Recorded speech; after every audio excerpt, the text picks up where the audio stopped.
Everyone. Let's talk some Chiefs, guys.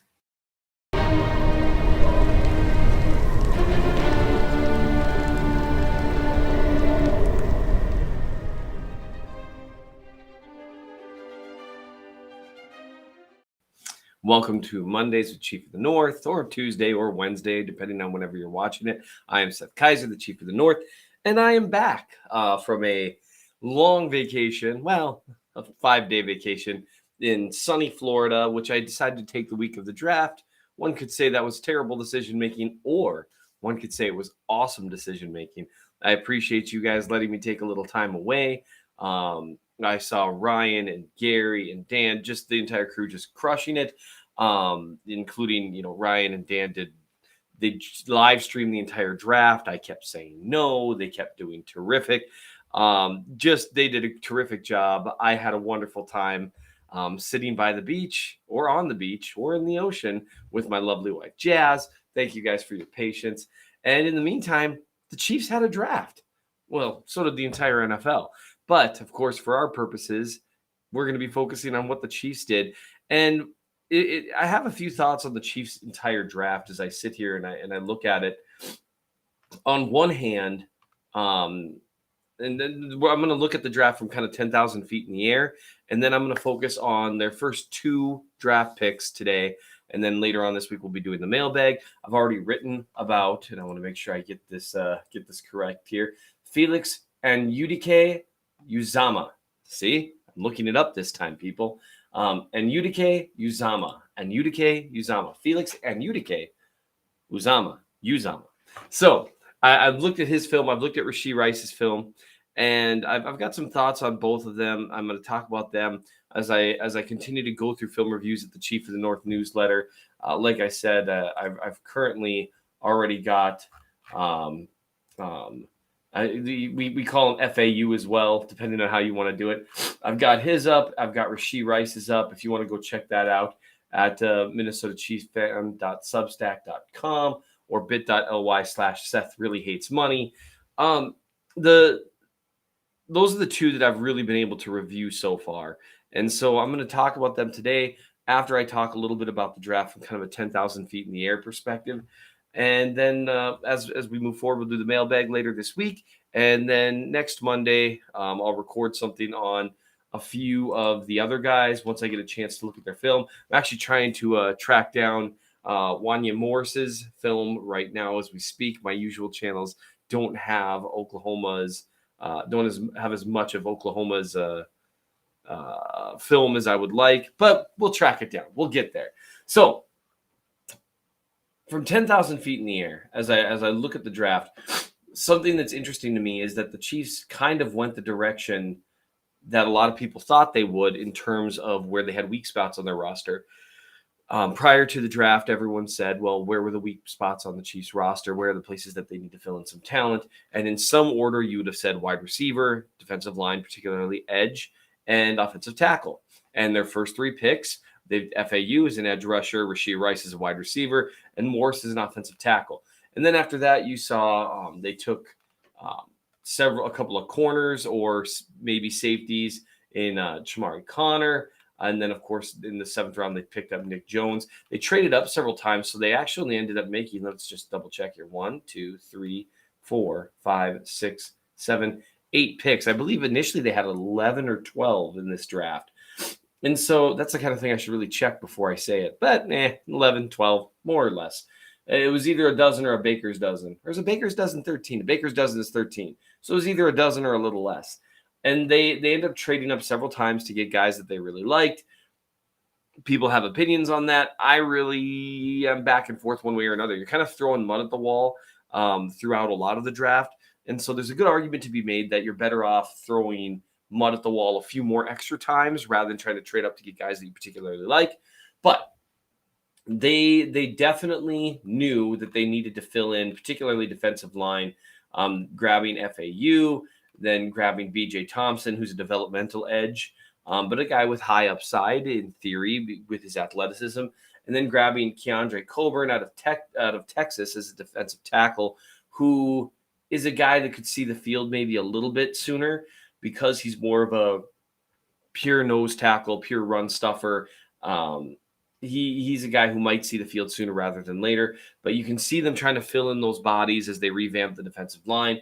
Then obviously Rashee Rice trying to fill in the wide receiver room. And then basically from there on, just adding talent to the secondary room that already has a fair amount of talent in it, and young talent. So from 10,000 feet in the air, one thing that this draft looks more like than some other times that as they've generally claimed, and the process has mostly borne it out, although not all the time, to be kind of a best player available type team. But in this case, it really did look like they drafted in part around their team needs. And I'm torn on that. On one hand, you obviously do need to, every draft pick requires context. And the entirety of your team building strategy has to be taken into account as you draft. On the other hand, because of the way the draft works, and because you're already looking at such an unsure thing in terms of how guys pan out, one problem with trying to utilize the draft to fill in positions of need is you're going to end up almost automatically asking rookies to play a large role in their first season. And that worked out really well for the Chiefs last year and frankly the year before, but it's something that can be tough to count on with consistency. So I find myself torn a little bit on this draft as opposed to last year's draft, which I loved out of the gate, and the draft the year before, which I was pretty fond of as well. This draft I can see the potential in it. Really, if they just hit on two of the three of their first three picks, this will be known as a successful draft. I've said this all the time. If you can get three genuine contributors out of a draft, you've won. Because again, you're throwing mud at the wall here. And what I mean by genuine contributors, I don't mean just guys who get snaps, because sometimes that just happens out of necessity out of your team. You remember the roller coaster theory? You must be this high to ride the roller coaster. Well, if you don't have someone who's this tall, and you kind of just, someone comes in, even though they don't really meet the requirement, that's not a genuine contributor. That's just playing someone out of desperation. If they can get contributions out of two of the three of their first three picks, FAU, Rice, and Morris, because those are at positions of need and high impact positions, which is something that we've talked about in the past. The Chiefs have generally, they've hit on guard, they've hit on center, they've hit on inside linebacker, now they've hit on corner too, so that's a high impact position. But they haven't really gone after those really high impact positions. Whereas in this draft, edge rusher, wide receiver, offensive tackle, secondary, edge rusher, secondary, and you got one defensive tackle in there. That's basically all they did was go after high impact positions. So if they can just hit on a few of them, it's going to be a successful draft. But it's just hard to say. So the good news, from my perspective at least, if you look at their very first pick, again, Felix Anudike, which many of you know how to pronounce this because you're K-State fans, Uzomah, I'm very proud of myself for being able to say that, or FAU. When you start looking at his film, I ended up pretty happy looking at what he can do. He's a guy who's a high effort guy, who's got decent explosion off the line. But here's the big thing that I noticed with him as I watched his film is that he wins in a different way than the guys that they currently have in the room. He's able to corner a little bit and bend around. He drew a hold here on this play. But if you watch, he can get himself to that 45 degrees and then tighten that arc and try to turn the corner. He has a little bit of bend in him. And it's something that's very different than most of the guys that they currently have. Once he gets his hands free, this right here, you look at that 45 degree being able to maintain his bounce and corner immediately towards the quarterback. He's able to shorten the distance between himself and the quarterback. And that's, as I phrased it here, it's a genuine let's build around this pass rush trait. And because he's an athlete, because he's a guy who moves pretty decently, he's in the phone booth, similar to George Karlaftis. He's got a little bit of twitch to him. That's something that you can build around as a pass rusher. And I'm interested in that because he's different from Karlaftis. He's different from Charles Omenihu. He's different from Mike Dana. Those guys aren't really bend guys. They're not turn the corner guys. Whereas FAU is a guy who can do those things. And at that point, you can you have a foundational trait in some fluidity and the ability to work around contact rather than just going through it. And this is one of my favorite snaps he had of the year, not because he demonstrated one particular pass rush move, but you can see here his fluidity and bounce through contact that allows him to get through two blockers, cause some pressure, and force the ball out early, even as the left guard here does a pretty good job trying to contain him.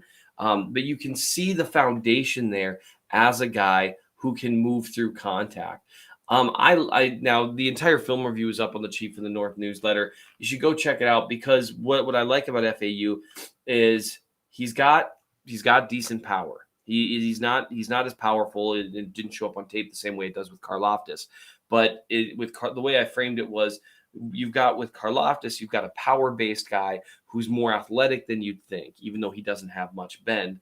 With FAU, you've got a guy who's more athletic than you'd think, who's got pretty decent bend and decent power. There's no one genuinely weak area to his game. One thing that I also liked about him when you watch him, and this will be the last little loop clip that we watch here, he plays with a motor. He never really stops pursuing, even when he's facing multiple blockers here. So this is what you'd call maybe an effective double team, where he genuinely forces both guys to play him. It's not just a matter of the offensive lineman ends up there. It's that he's genuinely winning inside and continues to fight even while he's facing that double team. He's a guy with high motor. He's a guy with pretty heavy hands, and he's got a foundational trait in his ability to maintain bounce through contact and bend around the corner a little bit. I like him. I think that he was a good pick and an interesting fit simply because the way that he wins at times, trying to get over the top of the arc. Sometimes he rushes inside, but trying to get around the edge. That's an interesting complement to the way that the guys they currently have win, which is primarily inside or right through an offensive tackle, particularly a Menahu when he plays from the edge. Mike Dana is a similar thing. And George Karlaftis is a similar thing. They're pocket crushers. And when you think of the pocket, when you think of rushing the quarterback in a complementary style. And this is something we've talked about a lot. Well, by the way, I'm starting to go over here, so we're going to look at Rashee Rice next time, which is fine. We've got all off season at this point. The interesting thing when you think about pass rush, it's a sum of the parts, right? And part of that involves rushing the pocket from different angles and threatening different parts of the pocket.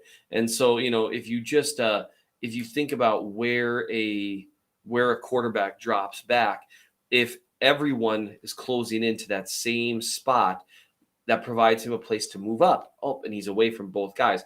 Or if you've got two guys that are just crushing the pocket, he can maybe move back and escape out of the pocket. But if you have two edge rushers, one who's simply crushing the pocket and one who's bending the arc right here, you have this ideal in which you fill up the entire pocket and there's nowhere for the quarterback to escape. That's a massive oversimplification, but it's this idea of complementary pass rush, guys who win in different ways. Another thing that can do for you is maybe provide you with advantageous matchups. If you're facing a team that's got a pair of tackles that are decent tackles, one is a little better against power, one is a little better against speed guys that can turn the corner. You can mix and match guys like Karlaftis, Menahu, Dana, and now because you've got a different type of pass rusher in FAU, you've got a guy that you can maybe, this guy, he is, we'll utilize Orlando Brown as an example. I'm not trying to pick on anyone. I know there's been a lot of whatever with Chiefs fans. I personally appreciate what Orlando Brown did for the Chiefs. So, there's no bad blood there for me just because he's on a different team now. So with Orlando Brown, pass rusher who doesn't necessarily get beat with power very often, but can struggle to control the edge, he's the guy that might not be a terrific matchup for Karlaftis, but FAU might be a good matchup against him for the Chiefs. They have more options now, in my opinion, in terms of how they attack different tackles. And that's a good thing, being able to have a little more variation to your pass rush. And with FAU, another thing that's different about him is he's more of a pure edge rusher. He did rotate inside occasionally, and I think he's got the strength to do it. as well as, his bounce through contact would be good from rushing from the inside. But he didn't do it as often as Karlaftis did in college, didn't do it as often as like Charles Omenihu did last year, or as Mike Dana did last year at the pro level. He's more of a pure edge guy. And I think it's interesting that that's the route the Chiefs chose to go when they've so long valued that ability to go inside outside. BJ Thompson, a guy who obviously is a small school guy that's on the surface got a lot of work to do, put on a little weight and learn some technique and all that stuff. And he's a project guy. He's also more of a pure edge rusher. So it was an interesting thing to see them pivot a little bit from what they've done in the past. But at the same time, still prioritizing the trenches. The Chiefs' pass rush coming along last year was a huge factor in the amount of success they had down the stretch and their playoff success and ultimately winning the Super Bowl. The Super Bowl itself, the pass rush didn't, because of the unique way Philadelphia plays, it didn't necessarily play the same role that it did throughout the rest of the playoffs. And then also sometimes Jalen Hurts just made great throws, even under pressure. But it did still matter, and it moved the needle. And so losing a ton of snaps in Frank Clark and Carlos Dunlap and Colin Saunders, they needed to replace a ton of snaps. And now they've grabbed Omenihu. Now they've grabbed a guy that they clearly think that they want him to see the field pretty quickly in FAU. I'm okay with that. Now, I do think they still need to add themselves another edge rusher, another veteran guy. But for right now, we'll just stick with that first pick. FAU, good pick, guy that I really like. We'll see how he pans out. Of course, it's all kind of a crapshoot, right? You never know how a guy will pan out. But he does look like a guy who's ready to step on the field and help contribute rushing the passer. Looks like he can hold at the point of attack pretty decently on the edge as well. So I'm excited to see what he does with the Chiefs. I think he fills the need, and he's also one of the better players that was available at that position. We're going to continue to look through the draft here in the coming weeks. We'll have the mailbag coming up on Thursday. But in the meantime, that's what I think the primary story from the draft is, that first pick. They demonstrated they're still valuing the trenches. And for now, that's good enough for me. It's a good week to be a Chiefs fan, the defending champs. And I'll see you guys in the coming weeks here. And please make sure to hit your like, subscribe, do all the YouTube things, support this channel. Ryan and the gang, they do terrific work, and I happen to be here too. And I will see you guys next time.